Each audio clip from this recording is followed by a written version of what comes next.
So, we're back at Vilnius University St. John's Church, and in the background you can hear our Undamaris students practicing for their upcoming concert.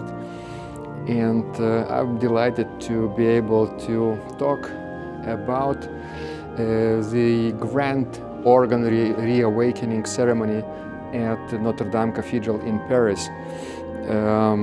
It was a really amazing ceremony, and we witnessed through televised broadcast all over the globe amazing improvisations.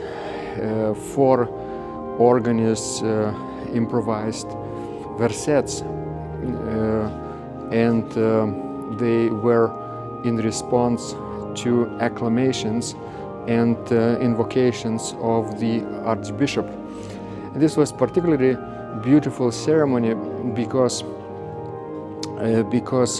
those acclamations were specifically designed to reawaken the organ,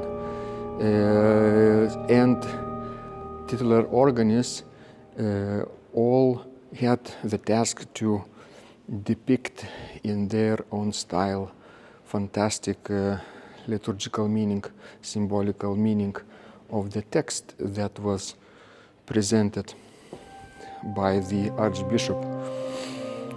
And interestingly enough, this style of improvisation that is traditional for many decades now at Notre Dame Cathedral, probably since the time of the great master Pierre Cochereau, received a lot of critical voices online, partly because people wanted something more user-friendly, something more recognizable, perhaps even a Christmas carol like Joy to the World, right? Because if it was a grand opening of one of the greatest instruments in the world after the tragic fire in 2019,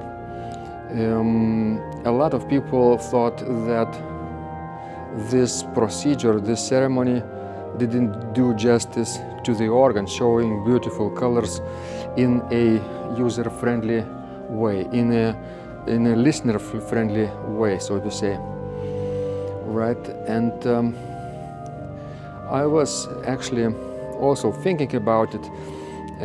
What would it mean to improvise or to play repertoire? Because lots of people asked, why didn't the titular organist like Monsieur Olivier Latry or Vincent Dubois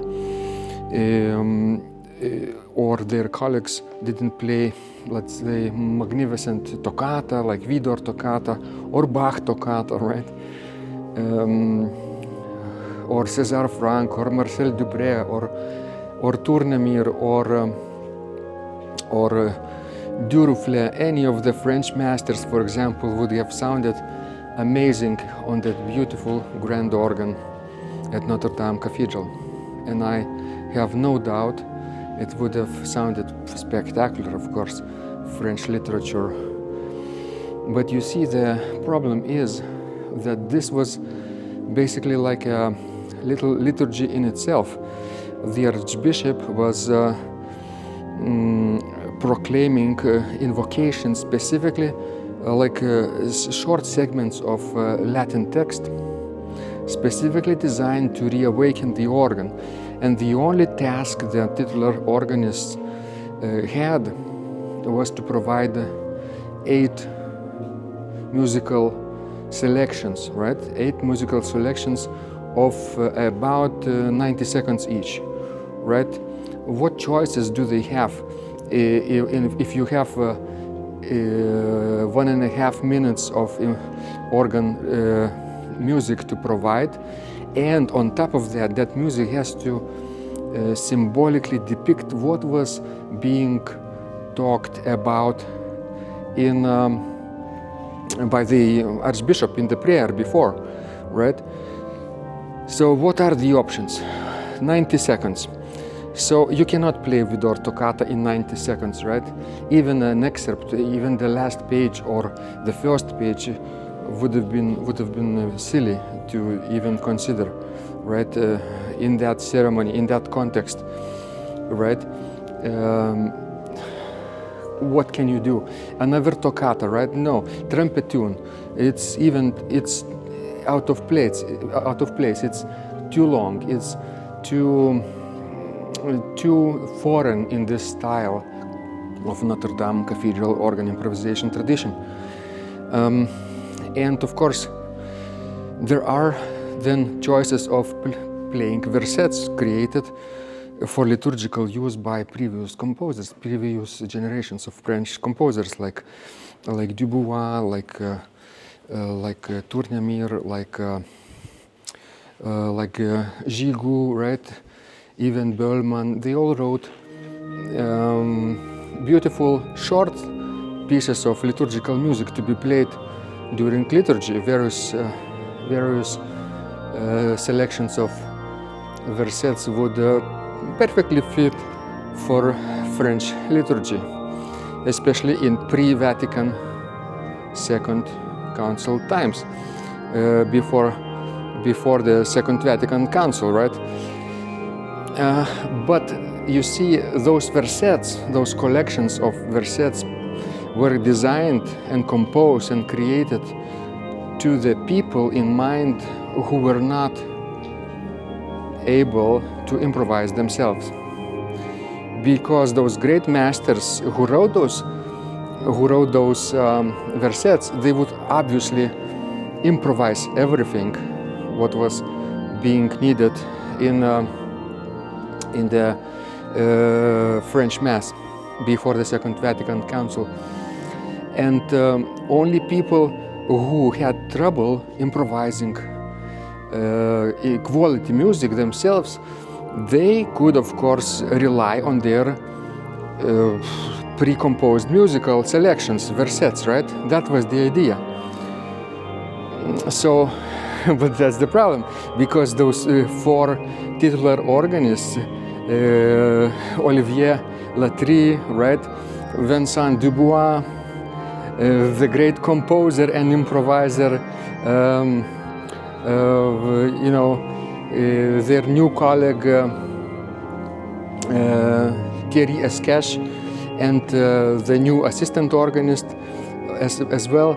They all are great masters of improvisation in many various styles, in variety of historical periods.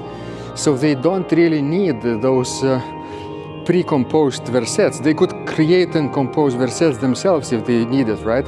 So the only option, the only viable option would have been to improvise versets themselves. And that's what they did, actually. And that's what their task was, to improvise specifically those beautiful versets that symbolically depict the meaning of the text of the Archbishop, those invocations, right?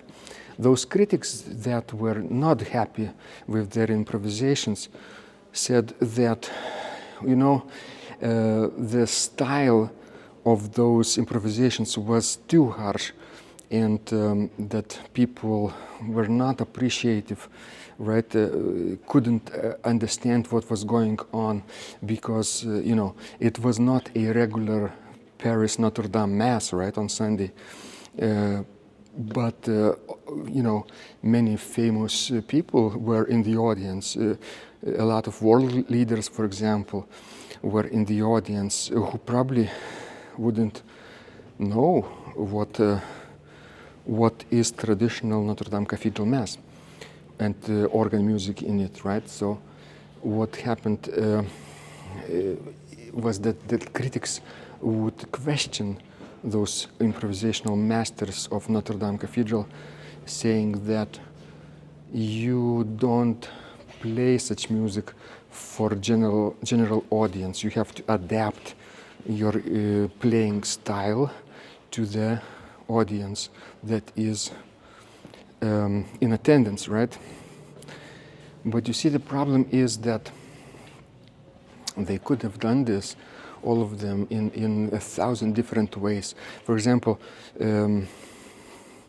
of course, it could have been more melodic and more understandable if they chose traditional Gregorian chant tunes to improvise on, and perhaps they did. I'm not questioning that, but perhaps those tunes could have been presented, in a more melodic ways, so the general audience would have recognized the Gregorian chant tunes, right? And that would have been, of course, beautiful choice. But the problem, again, is that this is not a tradition of Notre Dame Cathedral organ improvisation, right? Since 1970s, since the great time of Pierre Cochereau, of the great master Pierre Cochereau, we could hear week after week and Sunday after Sunday this particular style, grand style of improvisation, which is quite dissonant to the ears of people who are not used to this, right? But you see, when you do it week after week, it becomes a beautiful tradition, and there is no reason for great masters at Notre Dame Cathedral to play anything differently even now. When they, for example, play in other venues, in other churches, cathedrals, or concert halls on various occasions, they, of course, improvise on 1,000 different ways. Of course, they're masters and they can adapt to the situation, right? But at their Notre Dame Cathedral, that's particularly very symbolical and meaningful style that they are carrying on this Pierre Cochereau tradition and even making it to the perfection, even today, decades after Pierre Cochereau has passed, right? So it would be very wrong and selfish and probably out of place to question the musical selections that you can hear at Notre Dame Cathedral, and what you heard and what we all heard during this beautiful, magnificent reawakening of the Grand Orgue ceremony at Notre Dame. So think about it, and let's wish all of the great masters of organists, titulaires, and assistant organists at Notre Dame success. And if you want, of course, more sounds of the organ in more user-friendly way, more listener-friendly way, of course, there are many events planned this year or the next year, right? During this particular reopening of the cathedral after the tragic fire in 2019.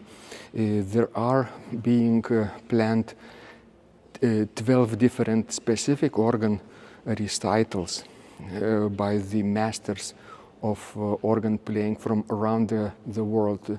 Basically, world-class organists will come and play once a month, magnificent organ recitals, and that's where you will, of course, hear variety of styles, variety of improvisations, and variety of repertoire for the grand organ of Notre Dame Cathedral.